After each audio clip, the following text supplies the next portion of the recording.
Là, tu me On est vois en parce que... direct. D'accord. Bonjour ou bonsoir selon la position dans laquelle vous vous trouvez.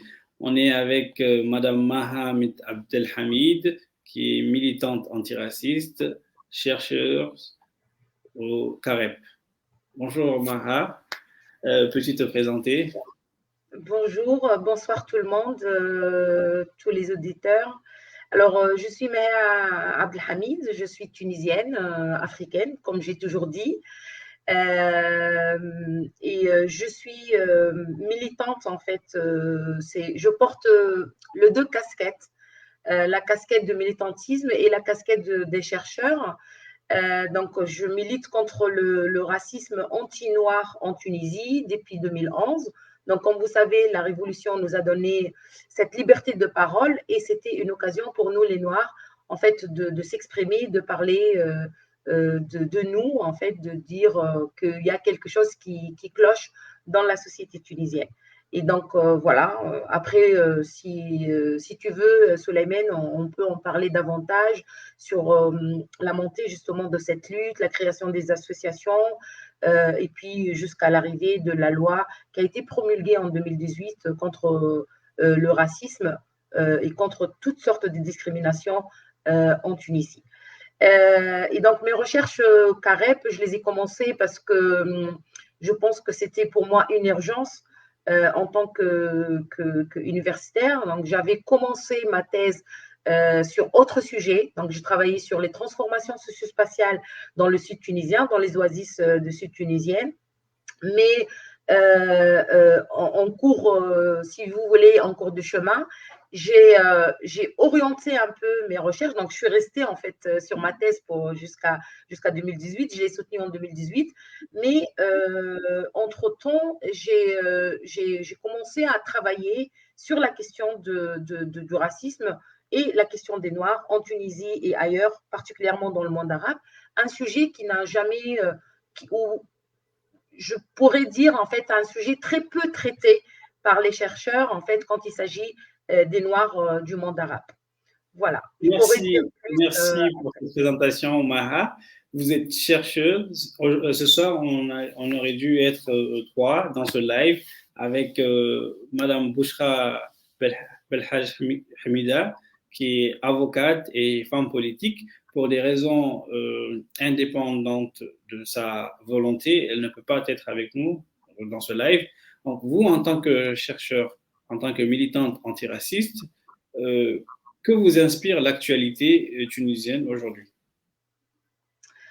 Alors, d'abord, en fait, j'aimerais bien aussi mettre ma casquette de militante et je profite en fait de ce petit passage avec toi, Souleymane, pour présenter mes excuses à nos frères et sœurs subsahariennes, migrants en Tunisie, suite de ce mal en fait qui ont subi en Tunisie, suite au lynchage, suite à ces comportements inhumains et incivilisés. Et donc, du coup, je parle, mais franchement, j'ai honte parce que quand on a lutté contre le racisme en tant que Tunisien, on était à l'intérieur, on comprenait la langue, on comprenait les codes. Nos frères subsahariens se sont retrouvés dans une société qui connaît euh, très peu, en fait, ces codes. Et du coup, ils ont vécu le sentiment de l'étranger. Et vous savez très bien que le sentiment de l'étranger, c'est un sentiment très violent, alors qu'ils sont en Afrique, en fait. Normalement, ils étaient sur leur continent. La Tunisie était et restera toujours africaine. Je reviens à ta question, justement, comment m'inspire pour mes recherches. Franchement, en ce moment, je n'ai pas encore pris de recul parce qu'on est dedans. On est choqué par ce qui se passe. On ne comprenait pas trop pourquoi ça se passe comme ça. Et donc, du coup, je pense que hier, j'avais une petite rencontre avec une amie qui est chercheure aussi tunisienne, qui était de passage à Paris, qui travaille justement sur la question de l'esclavage, la question des Noirs en Tunisie, sur l'actualité. Et elle m'avait posé la même question. Elle m'a dit, qu'est-ce qu'on peut faire en fait pour la recherche? Je lui dis, pour le moment, moi, je ne sais pas. Je ne sais pas parce que je pense en tant qu'être humain, en tant que personne, qu'on peut être révolté par ce qui s'est passé et ce qui se passe. On n'a pas encore en fait l'espace ou suffisamment, c'est-à-dire l'esprit présent pour pouvoir en fait parler de la recherche. Peut-être après, oui, mais pour le moment, on n'est pas dans la recherche, on est dans une réaction militante, dans une réaction aussi intellectuelle, si vous voulez, pour faire face à tout ça. Maha, vous en tant que, ou toi, permets-moi de te tutoyer, toi en tant que femme noire tunisienne, comment vivais-tu au quotidien avant ces derniers propos du président tunisien? Alors, moi, en tant que citoyenne tunisienne noire, j'ai vécu dans le sud. Donc, du coup, dans le sud, pour ceux qui ne connaissent peut-être pas la géographie de la Tunisie, les Noirs se concentrent beaucoup plus dans le ville de ces Tunisiens. Donc, que ce soit le sud-est, c'est-à-dire les villes maritimes, ou le sud-ouest, ou vraiment l'extrême sud, c'est-à-dire au bord, enfin, c'est sur le frontière du Sahara. Et moi, mon père, il est d'une ville de l'extrême sud, c'est-à-dire c'est une ville saharienne qui est Tataouine. Mais on a vécu, moi j'ai grandi, je suis née et grandi dans la ville de Guebs, qui est une ville aussi de sud tunisien, c'est une ville côtière où il y a une grande concentration des Noirs.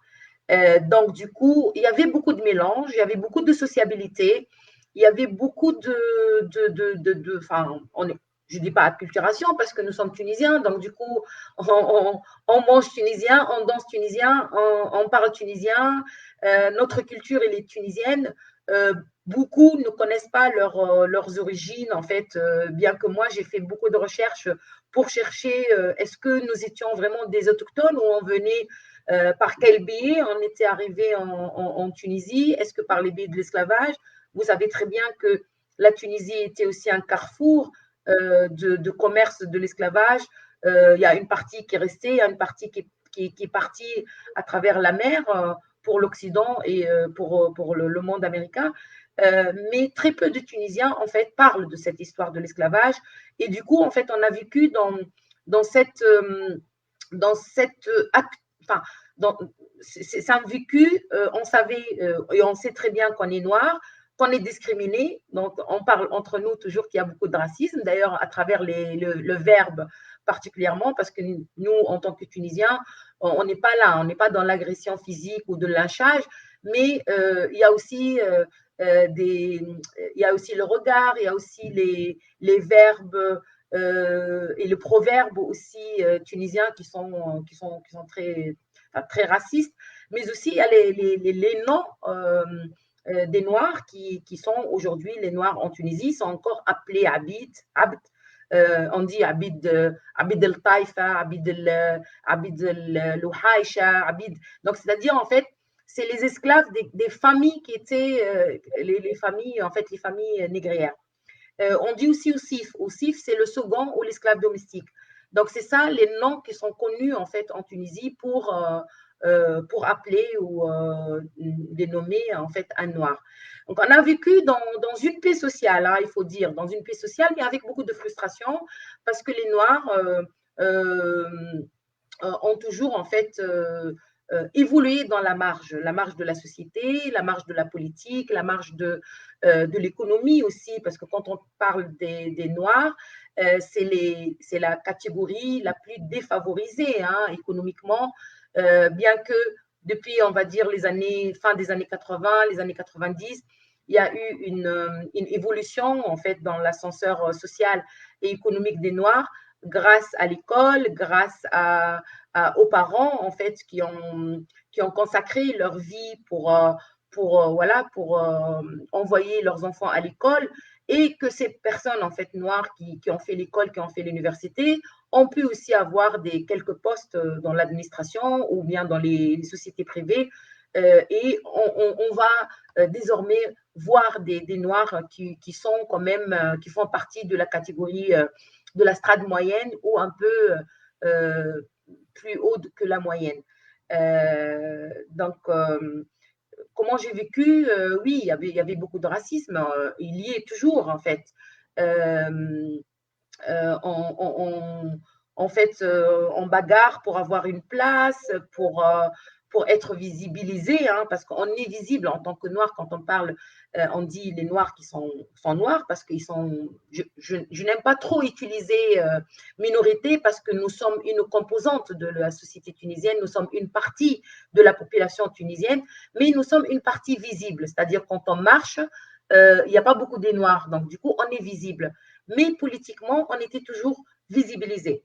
Donc, c'est pour cela, en fait, j'aimerais bien faire la différence entre ces deux concepts, être visible et être invisibilisé ou invisible. Invisibilisé, ce n'est pas la même chose.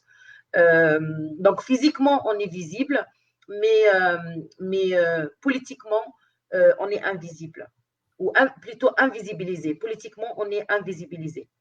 Voilà, donc aujourd'hui, vous allez trouver beaucoup des Noirs, surtout qui ont fait d'études, qui partent, hein, qui ne restent pas en Tunisie, parce que pour eux, ce n'est pas un espace confortable pour pouvoir s'affirmer. Tu as parlé de l'esclavage en Tunisie. La Tunisie a été un carrefour pour le commerce atlantique ou transatlantique, on peut l'appeler comme on veut. Et en quelque sorte, les Tunisiens, pour la plupart, n'ont-ils pas intériorisé une forme de mépris culturel ou un racisme systémique au fil du temps? C'est la question que l'on se pose. Est-ce que ce racisme, il ne tend pas à être institutionnalisé quand on voit aujourd'hui les inégalités qui touchent les Noirs au Maghreb et ce que vivent les subsahariens aujourd'hui? Alors, je pense que c'est une bonne question. En fait, c'est une question très importante, mais je pense que c'est aussi une question très complexe. Pourquoi moi, dans mes écrits, j'ai toujours dit que le racisme en Tunisie, ce n'est pas seulement un racisme d'une population ou d'une partie d'une population qui, voilà, qui dénigre ou bien qui est xénophobe, mais j'ai toujours dit et j'ai écrit que le racisme en Tunisie, il est institutionnel. Institutionnel jusqu'à au moins avant la loi de 2018. Parce que avant, quand il y avait des actes racistes, on ne pouvait pas porter plainte parce qu'il n'y a pas une loi en fait qui interdit ou qui interdisait justement les actes racistes. Quand on n'a pas, on ne pouvait pas justement accéder à un poste tout simplement parce qu'on est noir.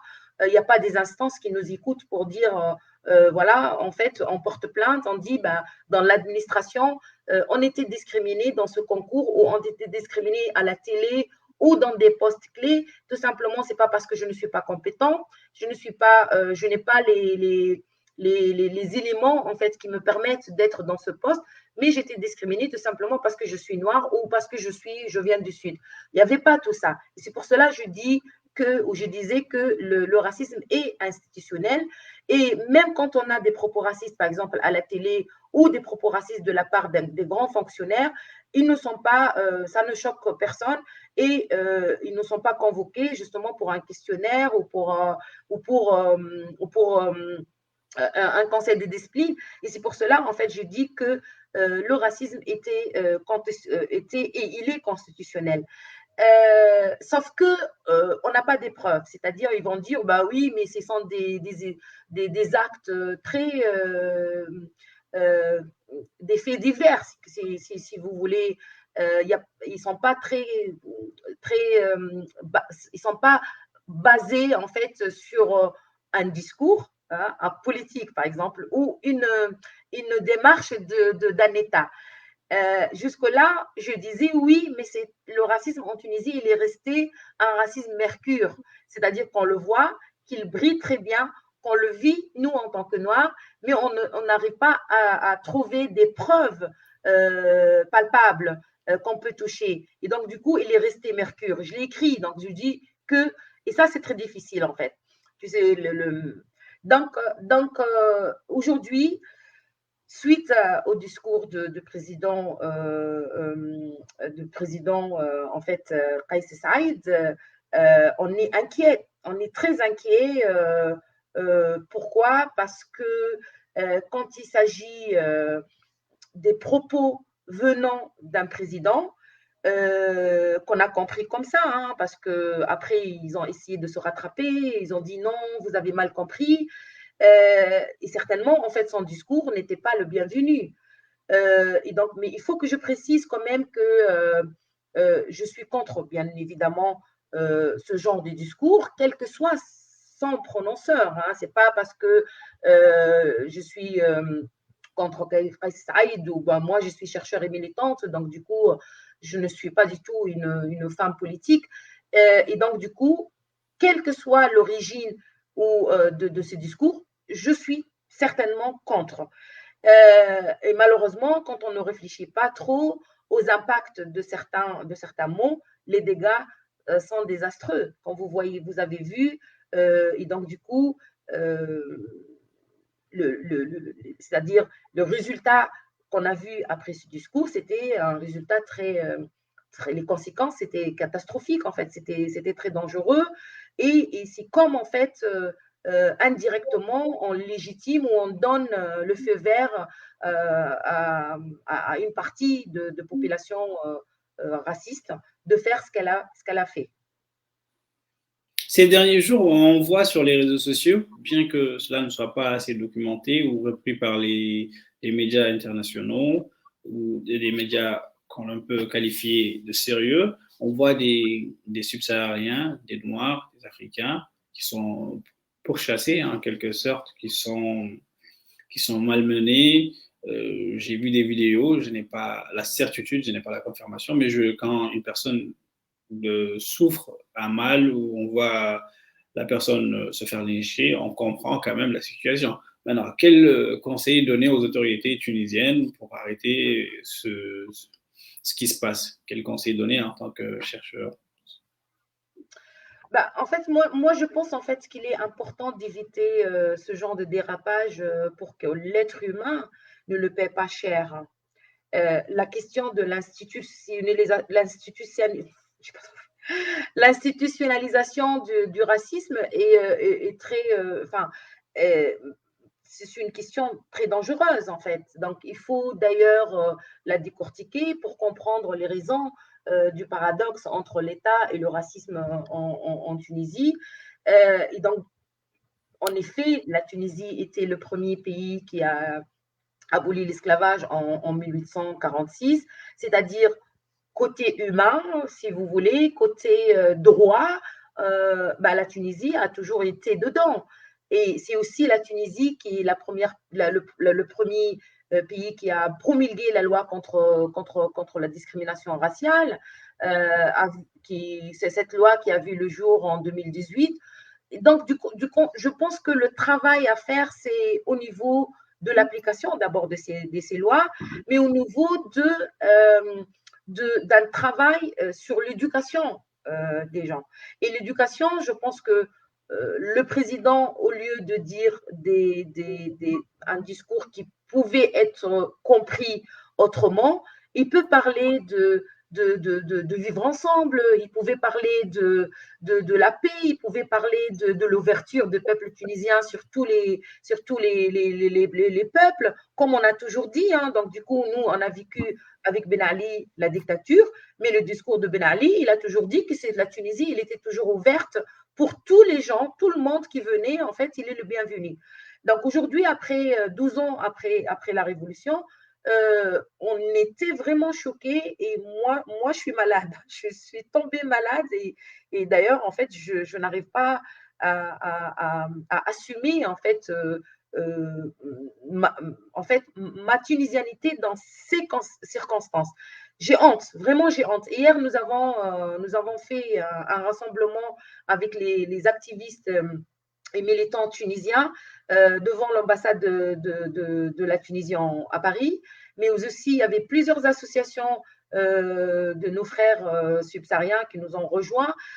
on était ensemble, mais on était beau. On était ensemble, on était beau, on a dénoncé le racisme, on a dénoncé la xénophobie, on a dit qu'on est tous africains, que ce soit noirs, blancs, basanés, chrétiens, musulmans,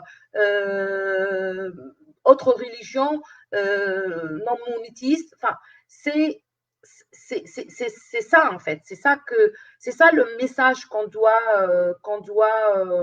passer et qu'on doit exporter dans toute l'Afrique d'ailleurs, en fait, pas seulement dans la région du Maghreb, dans la région ou en Tunisie. Donc, après tout, comme je t'avais dit, Souleymane, le Maghreb, la Tunisie, géographiquement, se trouve en Afrique. Donc, ils sont africains, et nous sommes africains et on restera. Merci Maha. Aujourd'hui, il y a des manifestations partout. À Paris, hier, tu étais à la manifestation. Au Sénégal, il y a des manifestations prévues.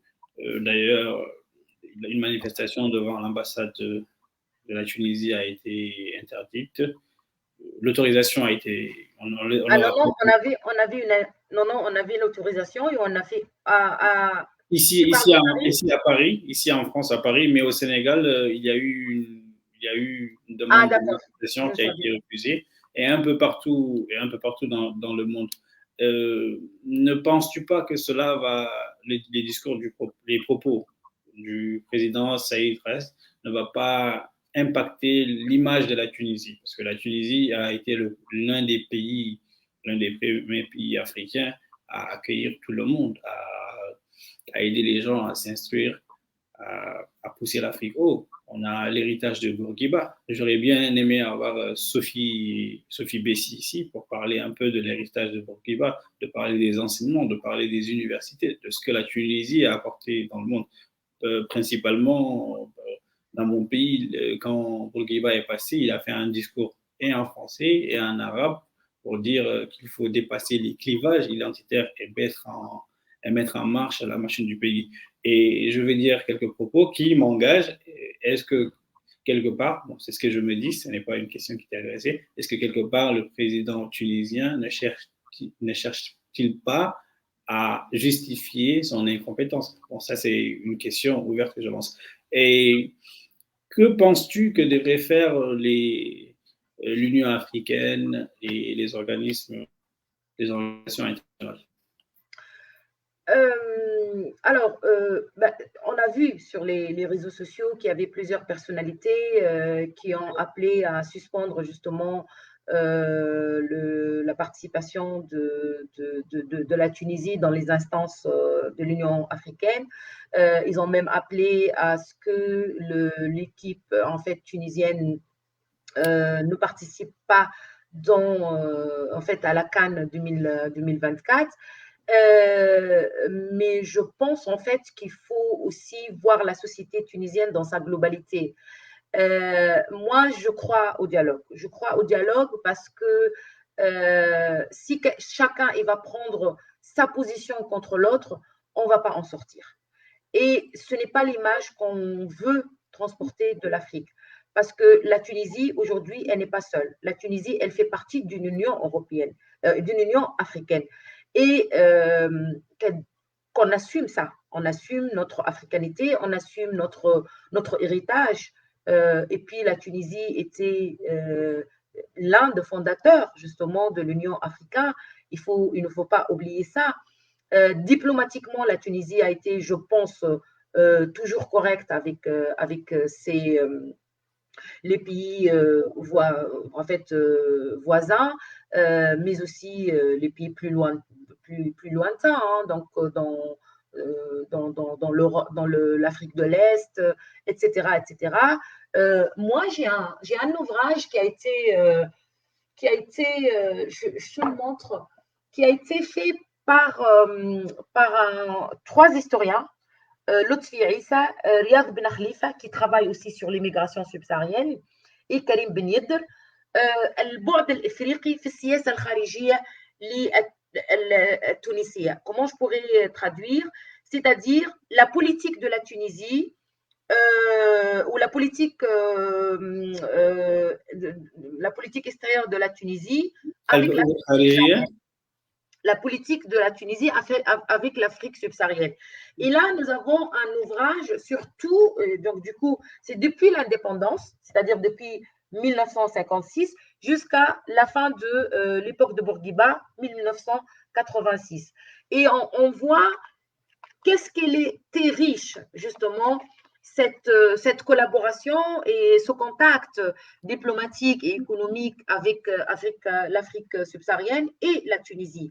Donc, il ne faut pas oublier cet héritage parce que les politiciens peuvent dériver, les politiciens peuvent faire un dérapage, mais je pense qu'il ne faut pas quand même, je n'ai pas trouvé le mot, j'ai pas trouvé le mot. Peut-être sanctionner. Voilà, il ne faut pas sanctionner un peuple parce que s'il y a quelques personnes qui sont pour aujourd'hui le gouvernement elle va partir. Il y a toujours des gouvernements qui viennent et qui partent. Le gouvernement, ils vont partir, ils sont passagers. Ils sont passagers, mais le peuple, il est là.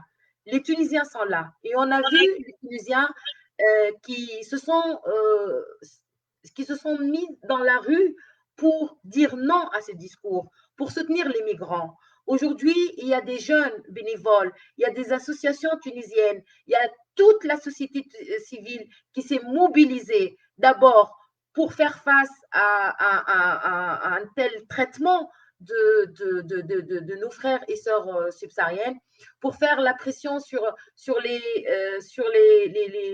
propriétaires qui louent leur appartement pour qu'ils ne mettent pas nos frères et sœurs dans la rue, malgré qu'il y a une loi qui sanctionne. En fait, il n'y a même pas 3 semaines, ils ont mis en vigueur une loi qui sanctionne toute personne qui héberge ou qui loue un studio ou un appartement aux subsahariens, mais les Tunisiens, qui ne sont pas tous des Noirs, en fait, comme je te dis, nous, les Noirs, on est une petite minorité, hein, donc du coup, numérique, mais on est Tunisiens. Et donc, une partie, en fait, on est Tunisiens, mais en fait, moi, je ne préfère pas trop utiliser minorité, je préfère utiliser une partie de la population tunisienne. Et donc, du coup, le peuple tunisien était dans la rue le lendemain ou 2 jours après le temps qu'ils s'organisent et tout, dans la rue pour s'opposer justement à ces propos qui ont été lus comme des propos racistes et xénophobes. Donc, je pense que les Africains, ils ont connu par leur sagesse. Donc, nous, quand on parle des hommes africains, on dit que les Africains sont sages. Et donc, dans ces conditions, dans ces circonstances qui sont très difficiles et pour le peuple tunisien et pour le peuple africain de subsaharien, en fait, parce que le peuple tunisien aussi, c'est africain, mais quand on nous, en fait, c'est dans la rhétorique linguistique, on dit des Africains, c'est-à-dire c'est l'autre côté, alors que nous sommes tous africains. Et donc, c'est une conjoncture très difficile. Et il faut, je pense, qu'on soit sage pour pouvoir sortir soft et sain, en fait, comme on dit, soft et sain de cette conjoncture qui est très difficile pour l'Afrique. Donc, et si ce n'est pas seulement l'image de la Tunisie qui va s'affecter s'il y a quoi que ce soit, mais aussi c'est l'image des pays africains qui vont s'affecter si la réaction sera une réaction beaucoup plus violente que la première. Merci beaucoup, Maha. Penses-tu que le nationalisme en est pour quelque chose? Alors, pardon, le nationalisme? Penses-tu qu'il y a un sentiment nationaliste qui renaît en Tunisie, qui s'accapare? Parce qu'on a l'impression d'avoir un parti d'extrême droite en Tunisie actuellement. Malheureusement, en fait, on n'a jamais vécu ça durant l'histoire de la Tunisie, même avec le parti d'historiens de Bourguiba. On n'a jamais eu, en fait, ces pensées radicales. Et donc, du coup, je pense, en fait, qu'il y a de plus en plus une radicalisation politique qui est porté justement par ce parti politique qui s'appelle le Parti nationaliste tunisien. Et je pense en fait que qu'il faut pas. Moi, j'ai appelé ouvertement à ce que ce parti soit totalement radié en fait de liste des partis politiques parce que c'est un parti politique contre la loi de politique des partis. Donc, c'est un parti radical, c'est un parti raciste, c'est un parti qui appelle justement pratiquement à la division des Tunisiens. Et donc, du coup, je pense qu'il faut qu'on fasse très, très attention. Et je pense que Kais Saïd aussi, il peut comprendre en fait combien en fait ces propos de ce parti sont des propos très très très dangereux pour la société tunisienne qui n'a jamais vécu dans son histoire un tel discours de haine, une telle incitation à la haine de la part de ce parti. Donc ce parti qui lutte maintenant en fait contre toute la société civile en fait ou contre quelques parties de la société civile et des ONG et qui veut en fait qu'ils ne soient plus là, ben, nous on demande haut et fort que ce parti n'existe plus en Tunisie. En tant que toujours chercheuse, ne penses-tu pas qu'il faut réadapter le programme scolaire tunisien pour les défis actuels du monde, pour accepter ce que certains appellent les minorités, une expression d'ailleurs que tu n'aimes pas beaucoup. Que tu as travaillé sur l'histoire et le vécu des femmes noires en Afrique du Nord et au Moyen-Orient, les dynamiques de l'intersectionnalité et tout. Maintenant, que proposes-tu face au racisme en quelques mots, parce qu'on est à la fin, on doit faire un résumé en arabe. Alors, on a toujours dit ça, on a toujours dit que le changement de la mentalité ne peut pas venir du haut. C'est-à-dire, même s'il y a des lois, nous savons très bien que la mentalité, il est beaucoup plus lent que l'évolution de la mentalité ou des mentalités dans toutes les sociétés est beaucoup plus lent que les lois. Les lois, ils arrivent très vite, en fait, ils se succèdent, il y a toujours des lois qui arrivent, chaque jour une loi, chaque jour une loi. La mentalité ne peut pas justement suivre cette évolution des lois.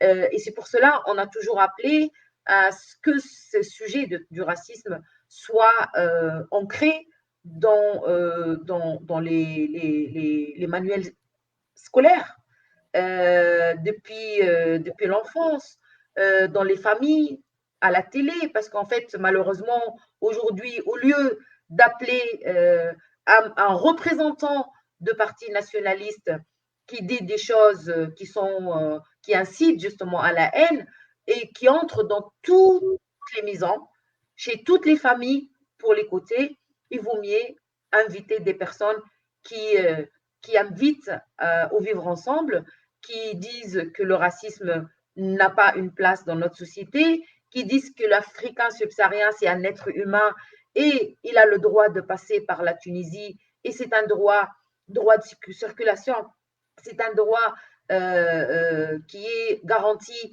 par l'article 13 de la Déclaration des droits de l'homme en 1948. Et donc, du coup, passer ces messages parce que les gens, quand même, ils écoutent. On peut écouter des discours qui incitent à la haine chaque jour. À force de l'écouter, on va adopter ces idées. On va adopter cette pensée, si vous voulez, en fait, radicale. Mais si on commence justement, si on veut faire la paix dans notre société, on veut que nos enfants grandissent sur des valeurs humaines, sur des valeurs, c'est-à-dire très ouvertes sur tous les mondes, accepter tout le monde, être gentil avec tout le monde, être beaucoup plus intelligent, parce que plus on est ouvert sur les gens, plus on est sur le monde, sur les populations, plus on apprend, plus on est intelligent. Et donc, du coup, d'abord l'éducation nationale. Deuxièmement, c'est le média, parce que c'est important, surtout les médias visuels, parce que ce sont des télés qui entrent dans chaque maison, chez toutes les familles, sans permission. Et aussi les discours politiques. Il faut que les discours politiques changent et va dans un sens, en fait, pour rassembler le peuple. Parce qu'aujourd'hui, le peuple tunisien, c'est un peuple coupé en deux. Donc, les personnes qui sont qui sont en train d'aider les migrants, qui sont contre le racisme, ils sont considérés comme des traîtres. Et les autres sont les bons citoyens et les bons patriotes. Non, ce discours ne doit pas changer et on n'accepte pas, ne doit pas en fait continuer. On n'accepte pas que ce genre de discours continue parce que on en a marre. On en a marre justement en tant que des observateurs de notre société, en tant que une partie composante de notre société, on en a marre justement d'avoir ce matraquage chaque jour, en fait, tout simplement parce que quand on parle, quand on dit, quand on critique, mais quand notre critique, c'est une critique constructive. On critique pour construire, et ben, on est traître. Et ça, c'est inadmissible. Et stop, il faut arrêter parce que ça ne peut pas marcher comme ça. Ça ne peut pas marcher comme ça. Non, non, non, ça ne peut pas marcher comme ça. Merci beaucoup, Mara. Là, on sent une forme d'hypocrisie de la part des politiques. Cette situation, ce n'est pas seulement en Tunisie, un peu partout dans d'autres pays. On cultive la peur de l'étranger, on cultive la peur de l'autre, on met en avant la religion, l'islam. Maintenant, on se demande comment va terminer cette situation, comment elle va évoluer dans les jours à suivre. Est-ce que ça va se calmer? Est-ce que ça va se décanter? Est-ce que la situation va s'envenimer? Parce que c'est quand même triste qu'on en arrive là. C'est triste et vraiment, malheureusement, en fait, je ne peux pas te dire, parce que comme je t'avais dit, je ne suis pas trop de l'intérieur, il y a des épisodes qui m'échappent, mais je peux faire un constat. Le constat aujourd'hui, c'est un constat dangereux, c'est-à-dire ce qui se passe, il est très dangereux pour les droits de l'homme, très dangereux pour la sécurité des Tunisiens et des migrants qui sont en Tunisie, qui ne sont pas encore partis. Est-ce qu'ils vont rester? Est-ce qu'ils ne vont pas rester? Est-ce qu'il va y avoir en fait justement un programme de régularisation des personnes qui sont en Tunisie depuis 12 ans et 13 ans? Donc, tout ça, c'est des questions qu'on pose et on n'a pas, malheureusement, à lesquelles, en fait, on n'a pas de réponses. Mais je pense aujourd'hui, nous ne voulons pas, en fait, que cette situation prend une autre déviation. Une déviation qui peut être dangereuse, comme je t'avais dit, ce n'est pas seulement pour la Tunisie, mais pour toute la région. Parce qu'on a des frontières à côté de nous. On a des frontières très proches. Donc, du coup, ça, il faut faire attention.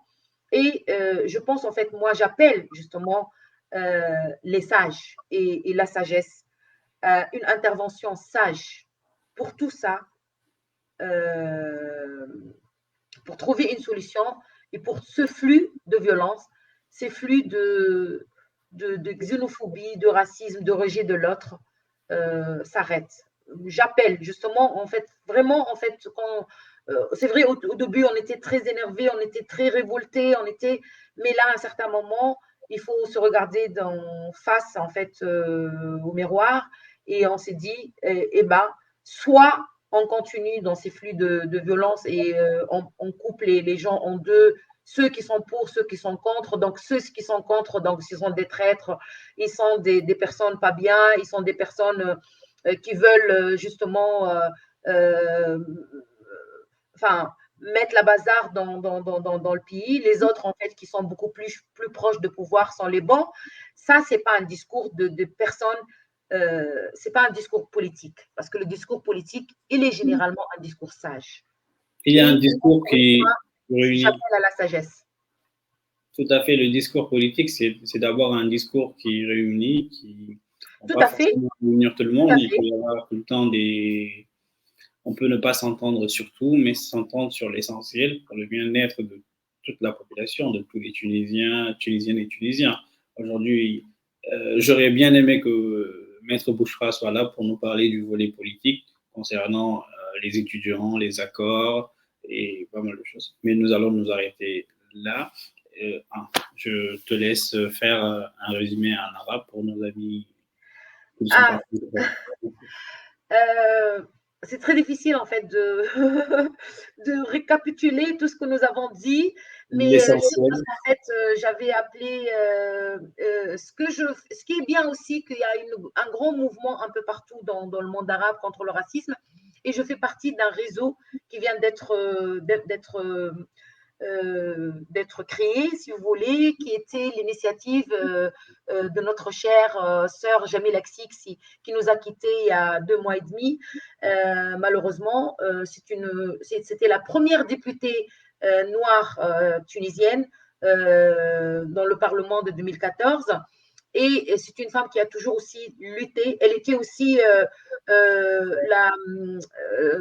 pense que la présidente de Parlement des femmes africaines, si je ne me trompe pas de nom. Et c'est une femme qui a toujours appelé à la paix. C'est une femme qui a toujours passé son message avec un sourire très beau.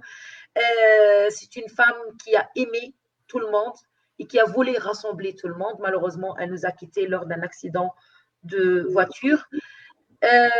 Mais son message, sa mission reste et restera en fait, et nous sommes là et on essaye de passer aussi toutes ces valeurs aux générations qui viennent.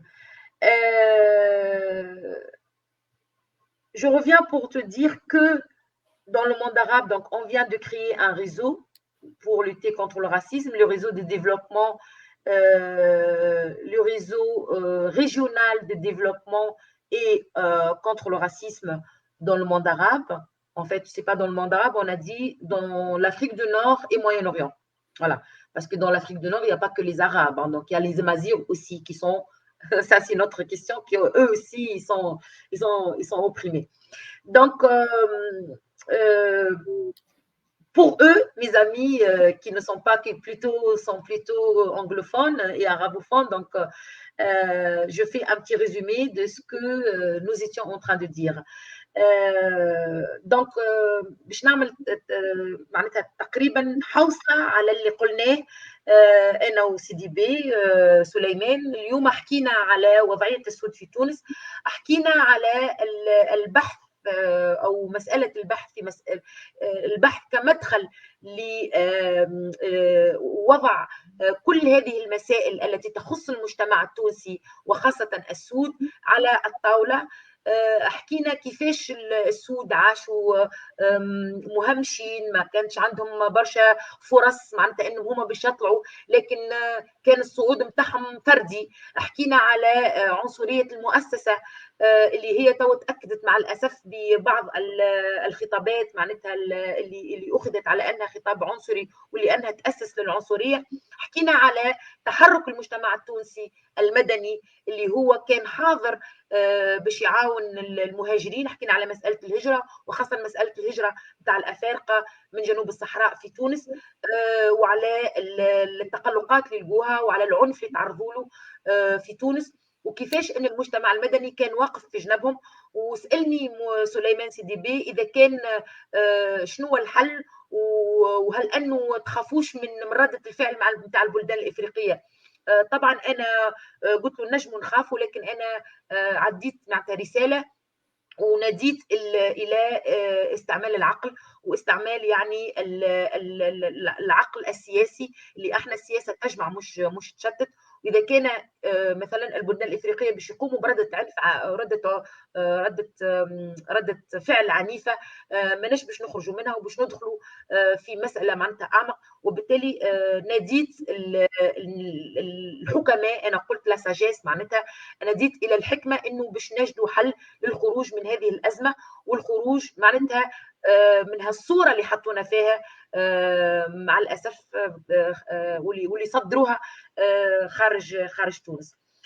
وحكيت زاد على الشبكه نتاعنا اللي تعملت، قلت له راهو فما شبكه تعملت جديده في شمال افريقيا والشرق الاوسط، واللي احنا معناتها مع بعضنا نهضوا العنصريه. ومناهضه العنصريه مش تقسيم للمجتمعات، وانما هي يعني محاوله ايجاد توحيد بين الناس، كيف كل واحد ياخذ حقه. طبعا ما نجموا نكونوا كان متوحدين. Voilà, j'ai essayé, j'étais pas très fidèle, mais j'ai essayé de faire, de faire un petit résumé des grands axes en fait. Merci, merci. Bon, on est à la fin, النهاية. شكرا جزيلا للمخلص, comme on dit. Et merci pour le résumé, merci. Nous en sommes à la fin. Et Merci. je vais devoir dire au revoir à tout le monde et bonne soirée. Au revoir.